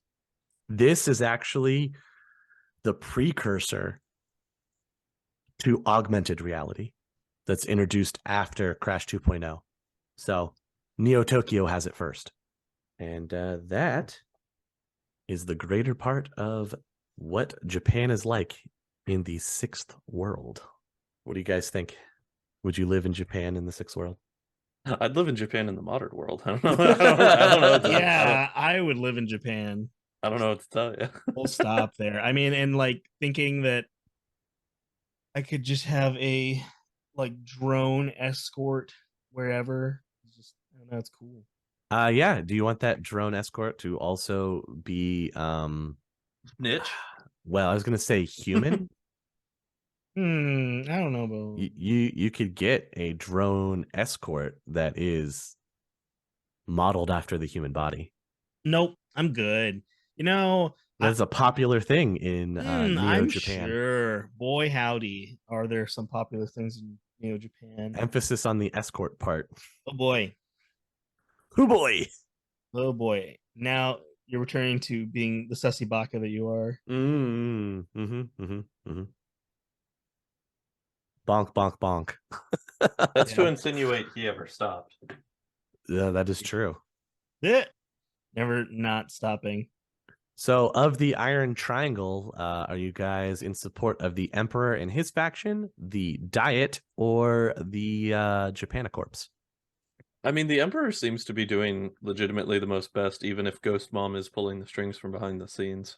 Or whoever mysterious ghost person may actually It might not be Ghost Mom. We don't know for sure. But I mean, it does kind of seem like the Emperor is kind of doing the most, so he is doing the right things, and he is gaining the popularity of the people. Yeah, I support Emperor. He seems dope. Yeah, bringing meta humanity back. Yeah, that's a pretty big one. It's a pretty big move considering the rest of the world and how they treat meta humanity. Starting with the Emperor of Japan not racist. That's a pretty good one. That's a pretty good place. That's to a start. really good, yeah, it's a really, really big step, I have to say. Listeners, you'll have to let us know where you fall on the Iron Triangle and which side you support. Whoa. Tyler didn't give us his answer. Oh yeah, Tyler. Hi. I'm all for the not racist. I'm all for like seeing ghosties on the councils. Wow, you're for the not racist. What a bold stance to take, Tyler. I know. Hey, you know what, man? He's all for the ghosties that come out of the TV. No. I was you didn't let me finish. There was an asterisk when I was talking about the ghosts. Okay. The asterisk reads no spooky shit. I see. I hate to break this to you, but ghosts are notoriously antiquated with spooky quote shit. And I'm back on the ghost racism train. Can you be racist towards ghosts? This is a question. Bro, are you saying that they aren't people? No, they're ghosts. They're ghosts. They're decidedly not people. Okay, Mr. Ghoul Lives Matter over here. Suddenly I'm talking about a ghost, and you're like, oh, they're ghosts. They're not humans. Well, but they're literally not they're humans. Literally they're dead. Ghosts. Yeah, I cannot believe you.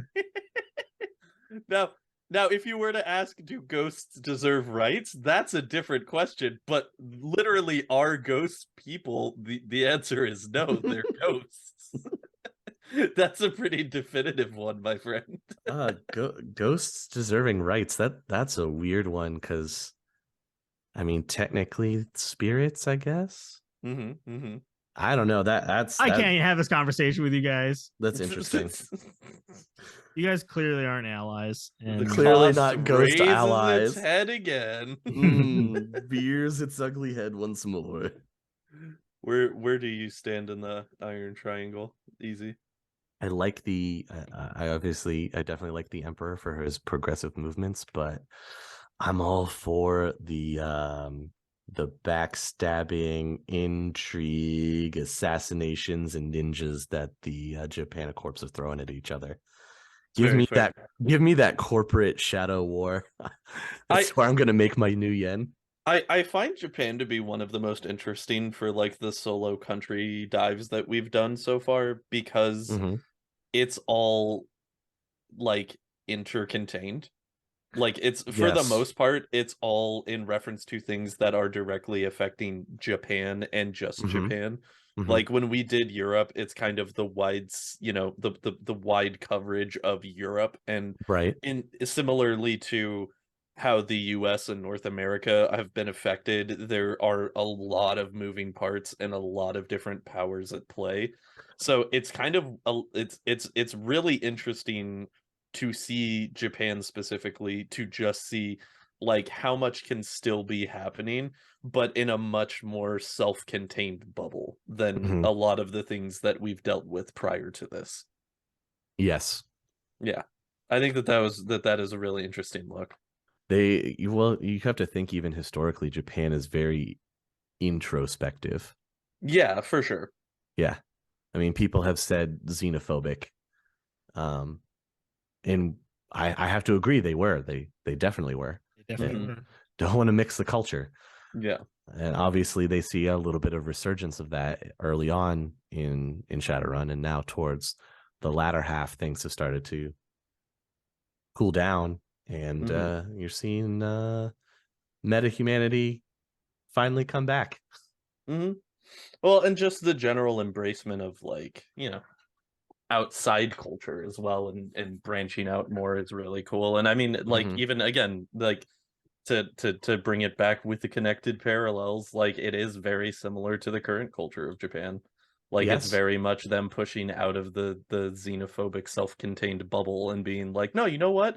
Other countries are pretty cool. We should definitely do that more often. Yeah, well, especially from the youth of Japan that you're seeing, and especially with like we talked about with the surge in the pop culture and how that gave them the ability to kind of look like traditional anime characters, which just that throws in a whole nother just crazy aspect of how to gain popularity. Yeah, let the kids have their cat ears. And their prehensile tails and their pink fur. Amen. Rise up. And if, say, people had opinions about the Iron Triangle as well that they wanted to share, where would be good places for the listeners to do that, Easy? Oh, well, it's great that you should bring that up. If any of our listeners would like to voice their opinions, they are more than welcome to come and join our Discord, where you can interact with any one of us, ask your questions. And you know what? If you have a lot of pressing questions about the Sixth World, or questions about the Sixth World in general that you've always wondered about, bring those questions to us and we will compile them and then give you those answers on a segment that we like to call Worm Talk. But where specifically should they bring those questions to?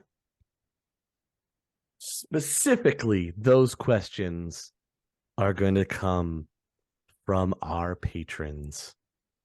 If you want to be a patron of our podcast, get your questions sent directly to us so that we can give you those answers on our Worm Talk that only our patrons will be able to listen to. then what you need to do is go on over to patreon.com/critical_hits, and just 5 new yen a month gets you access to all these sweet bells and whistles and behind the scenes looks. You get a bunch of other fun stuff as well, not necessarily connected to our podcast, but to some of our other Shadowrun endeavors, where our Sinless, if you are a patron, you will get shouted out at the end of each one of our Sinless episodes. And Sinless Season 2 is in the works and will be coming soon. I know you guys are excited about getting back to that story. Is this a good time to read a review? This is an excellent time to read a review. You have a review? I believe it is on the Discord. Yes, let's grab Oh, it. okay. I don't know if it's like it's a review, but we definitely got a comment. Let's get our comments. Okay. So this is more of a like in support of the show. Good old Techno Druid on YouTube said, should be interesting to see what some newbie Shadowrun players will be like. Boy, howdy, are we something? And then they go on to say, been playing since the beginning of the first edition, fall of 1990. Let's go, boys. Who yeah. That is, man, O to the G. OG Shadowrun. Oh, man. Oh, whoa. Oh. And then one of the other comments tells us the 4E stats for Harlequin. I saw that they added stats to him in 4th edition, and I was kind of disappointed because all you need to know is he has a karma pool of 250. That's all you need to know. That's ridiculous. That's all you need to know. Yeah, I would imagine so. That seems appropriate. Right? and it's 250, right? Yeah. Hang on. I'm doing some quick math. Harlequin bonus trivia. So because he has 250 karma, right? You have to remember that every 20? I believe it's 20, yeah. Every 20 he gets a like a karma reroll. So that means he has 13 dice in his karma reroll pool. Neato. Neat. So what I was going to say about that is that I honestly wish they wouldn't have given him stats in 4th edition because he's supposed to be this, super NPC. Yeah. That he almost feels like a semi-omnipotent figure, Yeah. I wouldn't say that. I mean, it is dependent on your GM and how they utilize him. I always thought of him as more of like a plot device, as opposed to a character. Well, yeah, but I but if guess you stat him out, then you're it's giving like explaining the a opportunity. monster. Yeah, exactly. You're explaining the monster at the same time. It's giving your players the idea of, oh well, he has stats. I can take him on. And if it bleeds, it can die. Yeah, if it bleeds, we can kill it. Yeah. I guess I don't mean more like omnipotent in the sense of like God. like a godly figure, but more of like a omnipresent. Yes, thank you. That's what I mean. Is more like you said, like a super NPC, like a character that serves to be put into the story because they're narratively interesting. Yes. But not because they would ever be put into the context of having to be combatively interesting. Yes. Yeah. Got a question. I guess this is from, I can't tell. Can you access the Spotify episode Q&As? No, I don't think I can. There was one from our 21st episode, I want to say. Yeah, from 21st episode. And I can't see the full comment. Let me see. It's in our also, while he checks that, there was also another comment from Bob Mylan that says, "Great series and great music, thanks." And for real, shout outs to the guys that to the guy that you have that does the music, because it's the same guy that does the music for this that also does the Sinless opening, right? Yeah, I think so. That dude is nuts. His music is so good. Wait, the Sinless? Yeah, opening? our friend, the music Mark. for the Sinless opening.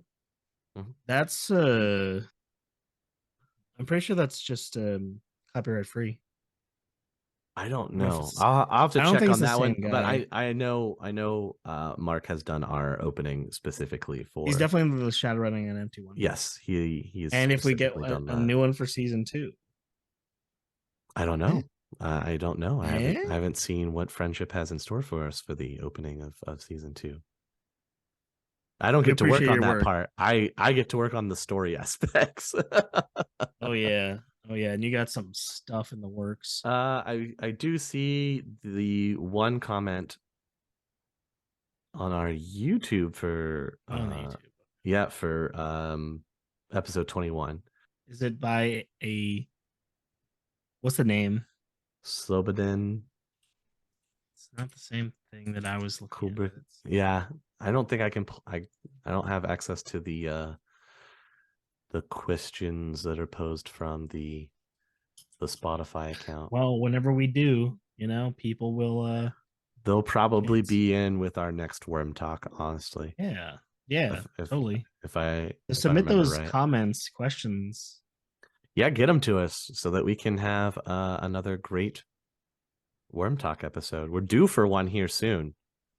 Oh yes. For our episode 2 of Worm Talk. I'm thinking when we get closer to episode 30 is when Wow, we'll do bro. the next Worm Talk. I Yeah, can't so believe you just soon. immediately dated this podcast by saying I it was close did. to that episode. Remember when did. we just talked about the Street Fighter 6 trailer coming out today for Cammy earlier on in this episode? Talking about dating. I can't believe that the trailer came out in the past or the future or Wait, this I need podcast is in whoever's- the future now? How did I that need happen? whoever's gonna future edit these to replace what I said earlier with what I just said. It's Doc, easy. Doc, Easy's doing it. He's Doc, and he's get the and he's car. not going to do it. Yeah. No, I'm definitely not going to do it. I'm definitely leaving it in there, so people can come back and be like, "I remember when."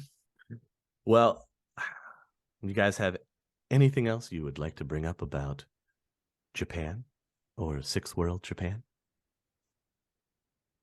No, I feel like we covered the bases. That's a whole separate episode of content. For what? Just talking about Japan. Just talking about Japan. Oh, just in a general sense. Just in a general sense. Yeah. Japan. First look, what we think. It's pretty rad. All right, where there's we your would spoilers, live. guys. There's your spoilers. Where would we live? Would I be walking around in New Age samurai armor all the time? Yes, of course. Evo in Japan in the Sixth World. Take us home, Easy. All right, that's enough. That's enough thinking about the future and how amazing video gaming is going to be. And I hope I'm still alive enough to experience it. Whoa. I know, right? All right, guys. I want to thank you so much for hanging out with us this evening. As always, it has been a great time. I feel like we've gotten some good information off here on what it's like to be in Sixth World Japan. And as always, we will catch you all in the next one. The Topps Company Inc. has sole ownership of the names, logo, artwork, marks, photographs, sound, audio, video, and/or any proprietary materials used in connection with the game Shadowrun. The Topps Company Inc. is granted permission to Critical Hits to use such names, logos, artwork, photographs, sound, audio, video, and/or any proprietary materials for promotional and informational purposes on its website, but does not endorse and is not affiliated with Critical Hits in any official capacity whatsoever.